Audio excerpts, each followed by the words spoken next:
Oke, ketemu lagi dengan saya teman-teman. Gimana kabarnya? Saya percaya semuanya dalam keadaan yang baik dan diberkati secara jasmani, rohani maupun materi. Amin.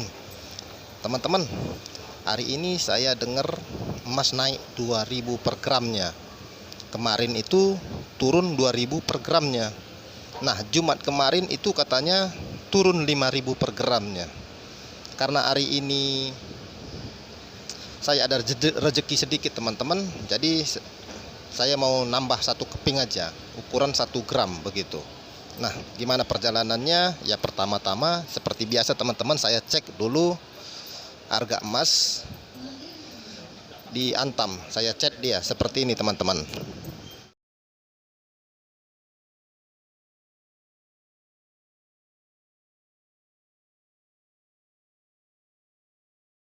Oke, selanjutnya saya pergi ke rekening untuk mengecek apakah uang saya itu cukup atau tidak. Karena di Antam sekali lagi teman-teman tidak ada pembayaran tunai, semuanya pakai debit atau main transfer saja. Seperti ini saya ada di ATM teman-teman. Oke, uang kita cukup. Saatnya bergerak ke Antam ya kan. Selanjutnya saya pergi ke Antam. Nah, ini dia teman-teman. Oke, sekali lagi saya sudah ada di butik emas Antam. Kita akan beli ya teman-teman.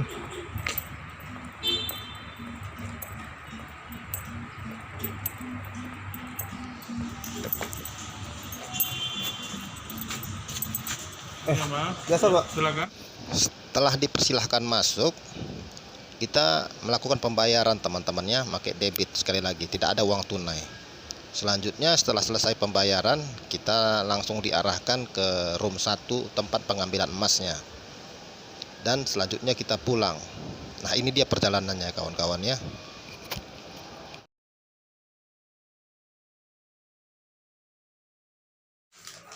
Oke, emasnya kita terima teman-teman.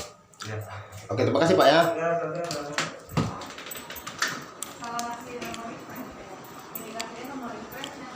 Aduh, terima kasih Pak ya, Om Bing.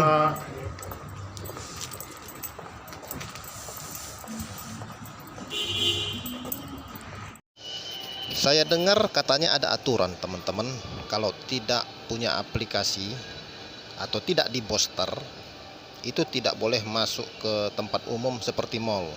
Nah, karena kebetulan saya lagi ada di Antam tadi teman-teman, baru keluar, saya mau tes dulu apakah aturan itu sudah berlaku di tempat ini. Ini dia teman-teman, kita lihat sendiri. Biarkan fakta yang berbicara. Selamat menyaksikan. Teman-teman, hari ini kita mau masuk mall. Kita lihat dulu apakah saya bisa masuk tanpa aplikasi. Kita tes ya.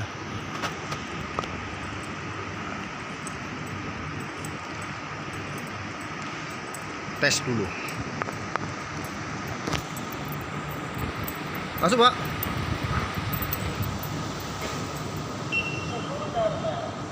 Rp36. Makasih Pak. Ternyata bisa tanpa aplikasi, hanya cek suhu saja. Sekarang kita sudah ada di mall teman-teman. Oke, itu dia tadi perjalanan saya ya teman-teman, dari beli emas sampai masuk ke tempat umum untuk mengecek apakah yang tidak di booster tidak diperbolehkan masuk. Ternyata di tempat ini masih boleh teman-teman, nggak tahu di tempat lain. Dan hari ini sebenarnya saya bukan mau bicara tentang emas ataupun booster teman-teman, tapi yang mau saya bahas hari ini adalah tentang pendeteksian. Teman-teman pernah nggak dengar namanya radar? Seperti apa itu radar teman-teman? Kalau di laut seperti ini dia. Selamat menyaksikan teman-teman. Beta bisa cinta peralih. Sungguh sayang beta mati rasa nona. Cinta yang beta kasih cuma pelarian semata. Sebisa hilang rasa. Cinta yang dulu tetap masih ada. Bisa kasih sama pansenona. Biar waktu yang bicara.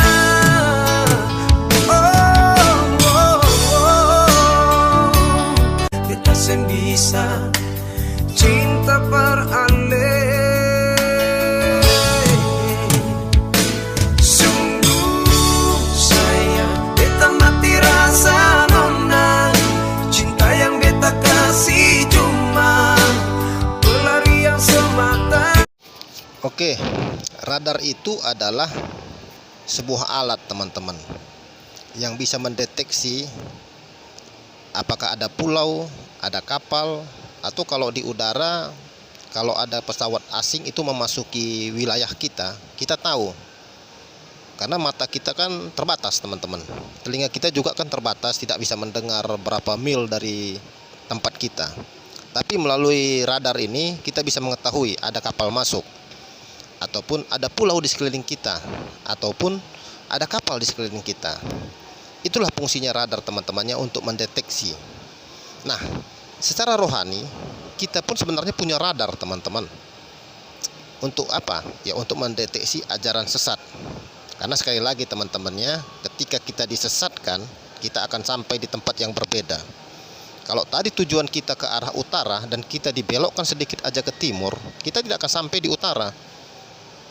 Kita akan sampai ke timur teman-teman. Nah, itu fungsinya. Dan Tuhan kan sudah berfirman kepada kita, kita kan sudah diberi urapan untuk bisa membedakan ajaran ini dari Tuhan atau tidak. Nah, di sini saya mau berbicara, ada 3 yang saya dapat teman-teman, agar kita bisa mendeteksi apakah hamba Tuhan atau yang mengaku hamba Tuhan ini datangnya dari Tuhan atau tidak. Apa dia? Ini dia teman-teman. Oke, yang pertama, jika teman-teman mendengar ada seorang YouTuber atau seorang yang mengaku hamba Tuhan dan dia berkata, aku membawa pesan Tuhan, dan dia tidak berkata saya memprediksi, tapi dia berkata saya mendapat pesan dari Tuhan, atau saya dapat penglihatan dari Tuhan bahwa 2 hari lagi akan terjadi seperti ini. Teman-teman bisa lihat, kalau dalam 2 hari tidak terjadi apa-apa, itu nabi palsu teman-teman.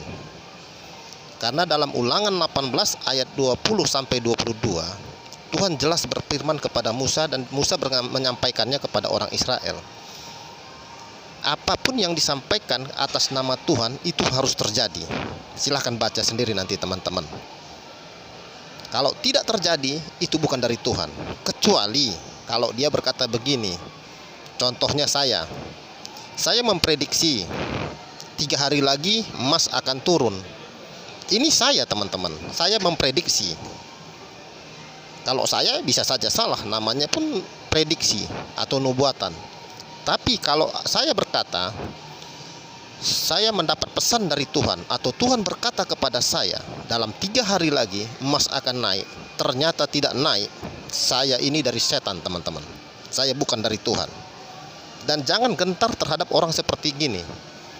Jadi perhatikan teman-temannya, kalau Anda melihat ada seorang YouTuber ataupun seorang yang mengaku hamba Tuhan, kalau hamba Tuhan tidak seperti ini, yang mengaku sebagai hamba Tuhan dia mendapat pesan dari Tuhan, dan apa yang disampaikannya itu tidak terjadi dan melenceng, itu bukan dari Tuhan. Karena dari Tuhan itu semuanya itu sempurna dan tidak pernah melenceng teman-teman. Itu yang pertama.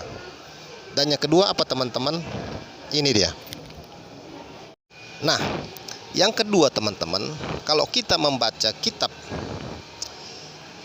Kejadian 3 ayat yang ke-15, di situ Tuhan berkata, aku menetapkan bahwa antara keturunan dan si ular dan keturunan si wanita, dan antara ular dan wanita serta keturunannya itu akan ada permusuhan. Itu ketetapan Tuhan teman-teman. Jadi kalau Tuhan sudah menetapkan ada permusuhan antara ular dan wanita, dan keturunan ular dan keturunan si wanita, yaitu kita, keturunan dari wanita itu teman-teman, jangan mau bersekutu dengan ular. Ular itu adalah simbol tertinggi dalam dunia kegelapan teman-teman. Nah sekarang ini kita lihat ada suatu aturan, dan aturan itu berlogo apa teman-teman? Teman-teman bisa lihat sendiri.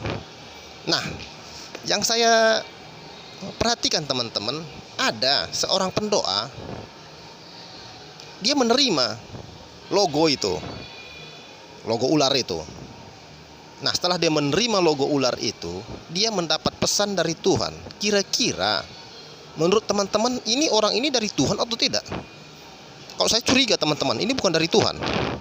Bagaimana mungkin dia bisa bersekutu dengan ular tapi dia mendapat pesan dari Tuhan? Ini perlu dipertanyakan. Nah, di Kolose kan ada dibilang begini tuh teman-teman. Jangan nanti kemenanganmu itu kalah sia-sia hanya karena kamu percaya kepada orang yang seolah-olah dia beribadah kepada malaikat begitu, penglihatan. Saya mendapat penglihatan dari ini, dari Tuhan.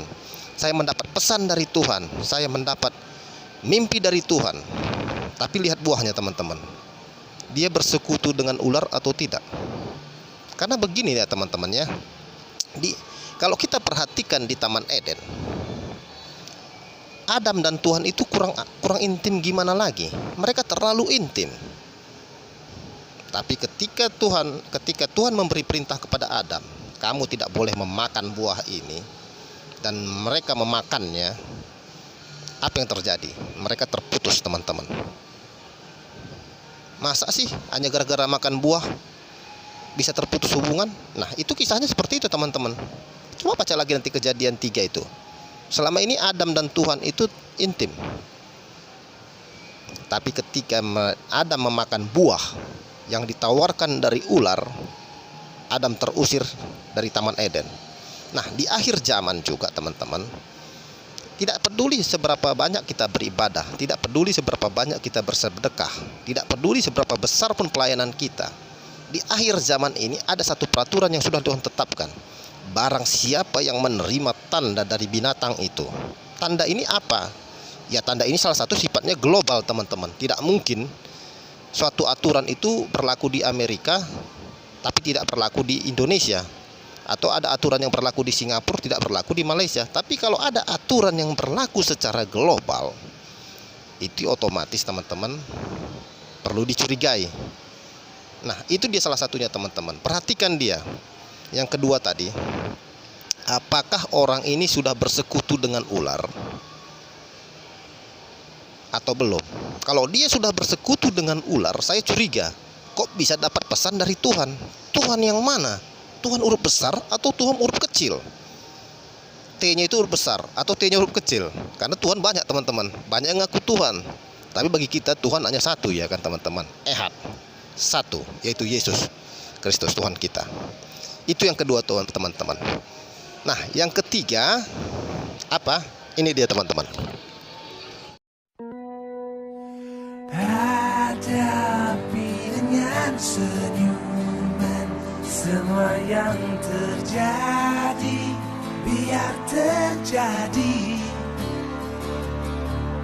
Hadapi dengan tenang jiwa, semua kan baik-baik saja. Bila ketetapan Tuhan sudah ditetapkan, tetaplah sudah. Tak ada yang bisa merubah, dan takkan bisa berubah. Nah, yang ketiga teman-teman, itu coba perhatikan hamba Tuhan ini, yang mengaku hamba Tuhan, sekali lagi ya, bukan hamba Tuhan. Dia ini mendoakan nubuatan Tuhan supaya tidak terjadi atau tidak. Karena begini ya teman-teman, kalau saya perhatikan, banyak sekali nih orang nampaknya rohani begitu. Kalau mereka melihat perang, ya Tuhan jauhkanlah perang dari kami. Kalau mereka melihat gempa, ya Tuhan jauhkanlah gempa dari kami. Jauhkan bencana, pulihkan ekonomi kami. Pulihkan begini Tuhan, bangkitkan negara kami. Nampaknya bagus. Nampaknya bagus teman-teman. Ya bagus, saya juga mendukung sebenarnya. Tapi kalau kita lihat di Alkitab teman-teman, 2000 tahun lalu Tuhan sudah berkata di Matius 24, di akhir zaman nanti akan ada deru perang, akan ada bencana, longsor, kelaparan. Intinya dunia ini bukan semakin baik teman-teman. Dunia ini sedang menuju kebinasaan. Bahkan kalau kita baca kitab Wahyu, dunia ini kan hancur lama-lama teman-teman. Tapi ada orang yang atau hamba Tuhan ini mendoakan supaya itu tidak terjadi. Nah, kira-kira menurut teman-teman, orang seperti ini dari Tuhan atau tidak? Nampaknya baik, tapi dia mendoakan nubuatan Tuhan itu tidak terjadi. Jadi ingat saya kisah Petrus, teman-teman. Petrus kalau di Markus 18 ayat 31 32 atau ayat lain juga ada, teman-teman. Waktu itu Tuhan Yesus berkata, sebentar lagi kalau di Yerusalem anak manusia itu akan dibunuh, disiksa dan dipermalukan, katanya. Tapi Petrus berkata menarik Tuhan Yesus, Tuhan, jauhkanlah daripadamu hal yang demikian. Nah, maksud Petrus ini baik nggak, teman-teman? Ya baik. Dia tidak ingin gurunya itu mengalami hal-hal yang demikian. Tapi Yesus berkata kepada Petrus seperti apa, teman-teman? Baca ayat 3-3-nya. Nyahlah kau iblis, karena engkau memikirkan apa yang dipikirkan oleh manusia. Kenapa Yesus itu berkata kepada Petrus, nyahlah kau iblis? Sementara dia itu murid. Karena Petrus waktu itu, teman-teman, lagi berseberangan dengan rencana Tuhan. Di kitab Yesaya, Yesus itu sudah dinubuatkan dia akan mengalami kematian yang sangat mengerikan. Untuk itulah dia turun ke bumi. Bahkan di atas kayu salib, setan masih terus menggoda dia untuk membuktikannya supaya rancangan keselamatan itu tidak terjadi. Karena ada kata-kata seperti ini, teman-teman. Kalau engkau anak Allah, turunkanlah, buktikan kepada kami. Bagaimana kalau saat itu Yesus turun dan tidak mati? Kita tidak akan ditebus, teman-teman. Kita tidak akan ditebus. Jadi ingatlah seperti kata Tuhan Yesus di Taman Getsemani, teman-teman ya. Bapak, sebenarnya aku takut. Kalau bisa lalukanlah cawan ini daripada aku. Tapi bukanlah kehendakku yang jadi, biarlah kehendakmu yang jadi. Begitu juga seharusnya dengan kita, teman-teman. Ketika kita melihat ada gempa, ada perang, kita sebenarnya takut. Wajar, sebagai manusia kita takut. Tapi seharusnya kita berkata, Tuhan, beri aku kekuatan untuk menghadapinya. Beri aku kemampuan supaya aku mampu menghadapinya. Bukan malah mendoakannya. Jauhkan Tuhan daripada kami gempa, pulihkan negara kami. Nah, orang seperti ini seperti apa, teman-teman? Tuhan berkata akan ada gempa, tapi dia berkata, jauhkan gempa daripada kami. Ini ada di pihak Tuhan atau di pihak setan? Ingat ya, teman-teman ya, ketika kita berseberangan dengan Tuhan, kita berarti melawan kehendak Tuhan. Dan ketika kita melawan kehendak Tuhan, berarti kita ada di pihaknya setan. Nah, itu dia tadi, teman-teman, ada tiga pendeteksian. Kalau teman-teman masih punya yang lain, boleh deh kasih tahu ke kita atau share ke kita supaya kita saling berbagi untuk mengetahui kesesatannya. Karena saat ini, teman-teman, kesesatan itu bukan hanya dilihat dari berbuat dosa atau berzina atau gimana gitu, tidak. Nampaknya aja dia baik, tapi sebenarnya kalau dia melakukan sesuatu yang di luar kehendak Tuhan, itu sudah sesat. Gimana tanggapan teman-teman tentang pernyataan saya ini? Kalau ada sesuatu yang tidak Anda sukai, boleh di komen, tapi yang sopan. Tapi kalau setuju, boleh juga komen. Kita saling belajar dan saling berbagi ya, teman-teman ya. Nah, sekian dari saya. Semoga apa yang saya sampaikan ini bisa menjadi berkat untuk kita semua, dan kita semakin kuat dan semakin bisa untuk mendeteksi pekerjaan setan melalui hamba-hambanya, melalui atau antek-anteknya di akhir zaman ini sekarang, teman-teman. Oke, sekian dari saya. Salam, Tuhan memberkati, dan salam Maranatha. Oke, setelah membeli 2 keping tadi, teman-teman, kita makan dulu kita. Tetap jaga kesehatan, tetap semangat, pastikan rohani Anda itu tetap kuat, bisa mendeteksi apapun yang terjadi. Jangan asal main percaya, karena di penghujung zaman ini segala sesuatu yang baik itu belum tentu baik. Tetap semangat, salam Maranatha. Makan dulu, teman-teman.